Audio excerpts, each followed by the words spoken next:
नमस्कार दोस्तों, मैं श्वेता तिवारी आपके समक्ष हिंदी गद्य पद्य रचना और रचनाकार संबंधी महत्वपूर्ण प्रश्न लेकर उपस्थित हुई हूँ, जो कि परीक्षा की दृष्टि से अति आवश्यक है। इसमें पहला प्रश्न है, भूतनाथ के रचयिता कौन है? पहला गोपाल राम गहमरी, दूसरा देवकीनंदन खत्री, तीसरा प्रेमचंद, चौथा हरिवंश राय बच्चन।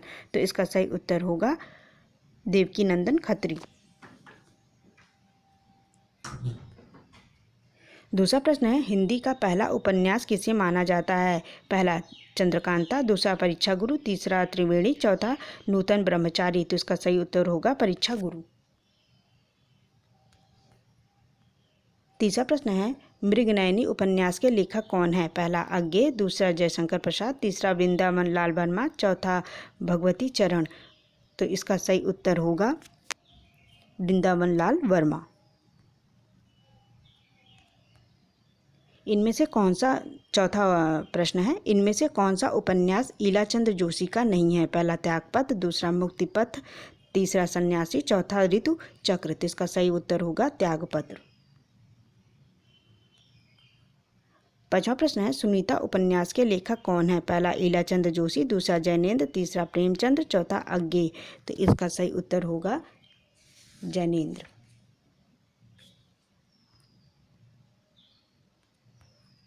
छठवां प्रश्न है, शेखर एक जीवनी के लेखक का नाम बताइए। पहला अज्ञे, दूसरा जैनेन्द्र, तीसरा ईलाचंद जोशी, चौथा रामकुमार भ्रमर। तो इसका सही उत्तर होगा अज्ञे। सातवां प्रश्न है, जयशंकर प्रसाद का कौन सा उपन्यास इनमें है? पहला मानस का हंस, दूसरा चित्रलेखा, तीसरा तितली, चौथा निर्मला। तो इसका सही उत्तर होगा तितली। आठवां प्रश्न है, त्यागपत्र उपन्यास के लेखक कौन है? पहला ईलाचंद जोशी, दूसरा जैनेन्द्र, तीसरा देवराज, चौथा प्रेमचंद्र। तो इसका सही उत्तर होगा जैनेन्द्र। नौवां प्रश्न है, झूठा सच किसका उपन्यास है? पहला उपेंद्रनाथ अस्क, दूसरा यशपाल, तीसरा नागार्जुन, चौथा इनमें से कोई नहीं। तो इसका सही उत्तर होगा यशपाल। 10वां प्रश्न है, बाण भट्ट की आत्मकथा किस विधा की पुस्तक है? पहला जीवनी, दूसरा आत्मकथा, तीसरा रेखाचित्र, चौथा उपन्यास। तो इसका सही उत्तर होगा उपन्यास। 11वां प्रश्न है, इनमें से हजारी प्रसाद द्विवेदी की कौन सी रचना है? पहला सुनीता, दूसरा तितली, तीसरा पुनर्वा, चौथा सन्यासी। तो इसका सही उत्तर होगा पुनर्वा। 12वां प्रश्न है, वैशाली की नगरवधु किसका उपन्यास है? पहला जैनेन्द्र, दूसरा अमृतलाल नागर, तीसरा आचार्य चतुरसेन शास्त्री, चौथा भगवती चरण वर्मा। तो इसका सही उत्तर होगा आचार्य चतुरसेन शास्त्री। 13वां प्रश्न है, हिंदी के प्रसिद्ध आंचलिक उपन्यासकार इनमें से कौन हैं? पहला प्रेमचंद, दूसरा फणीश्वरनाथ रेणु, तीसरा अमृत राय, चौथा इनमें से कोई नहीं। तो इसका सही उत्तर होगा फणीश्वरनाथ रेणु।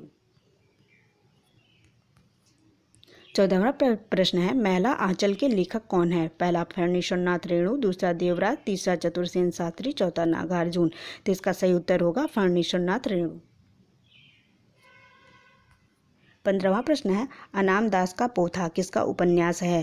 पहला उपेंद्रनाथ अश्क, दूसरा हजारी प्रसाद द्विवेदी, तीसरा मोहन राकेश, चौथा देवराज। तो इसका सही उत्तर होगा हजारी प्रसाद द्विवेदी। 16वां प्रश्न है, गुनाहों का देवता उपन्यास का लेखक कौन है? पहला कमलेश्वर, दूसरा धर्मवीर भारती, तीसरा अमृत राय, चौथा मोहन राकेश। तो इसका सही उत्तर होगा धर्मवीर भारती। 17वां प्रश्न है, सारा आकाश के लेखक कौन है? पहला कमलेश्वर, दूसरा मोहन राकेश, तीसरा राजेंद्र यादव, चौथा मन्नू भंडारी। तो इसका सही उत्तर होगा राजेंद्र यादव।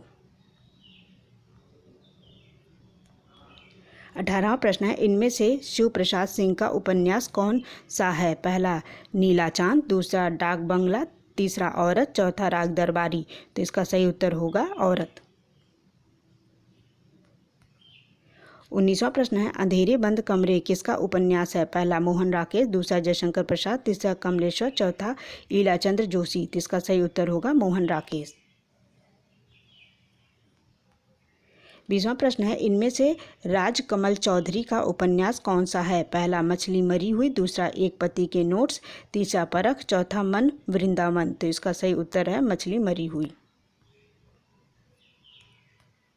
21वां प्रश्न है आधा गांव उपन्यास के लेखक कौन है? पहला उदय शंकर भट्ट, दूसरा राही मासूम रजा, तीसरा नागार्जुन, चौथा राजेंद्र यादव। तो इसका सही उत्तर है राही मासूम रजा। 22वां प्रश्न है मानस का हंस किस जीवन पर आधारित उपन्यास है? पहला कबीरदास, दूसरा सूरदास, तीसरा तुलसीदास, चौथा रसखान। तो इसका सही उत्तर होगा तुलसीदास।